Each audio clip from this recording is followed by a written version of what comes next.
আপনাদেরকে দেখাবো একটা লাইনম্যানের জীবন কত কষ্টের হয়। আপনারা অনেক দূরে দেখতে পাচ্ছেন একটি পোল।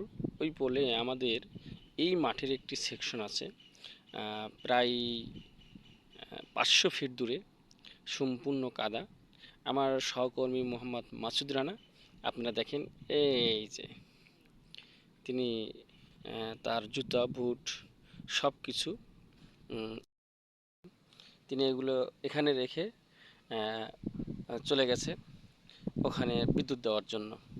আমাদের সেই লাইনম্যান মাসুদ ভাই, তিনি গেলেন, যাওয়ার পরে দেখলেন যে আসলেই ওখানে বিদ্যুৎ ছিল না। তিনি নিজে নিজে, দুইজন যাওয়া সম্ভব হয় নাই, তিনি নিজে নিজে গেছেন। যাওয়ার পরে সেকশনটা খুলে নতুন একটা ফিউজ দিয়ে লাইন চালু করে দিয়ে আসলেন।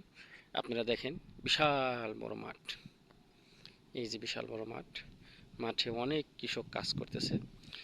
বন্যার পানি ছিল, পানি চলে যাওয়ার পরে তারা ধান রোপণের কাজ করতেছে। ফলে পানি জমিগুলোতে আবার পুনরায় পানি দেওয়ার জন্য তাদের মোটরগুলো চালু করা প্রয়োজন।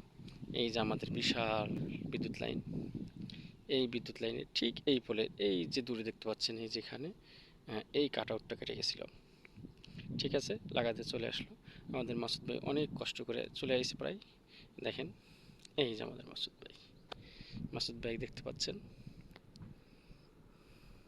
তিনি খুবই পরিশ্রমী একটি লোক, মেধাবী, বাড়ি শেরপুর, হাসি রহস্য কথা বলে।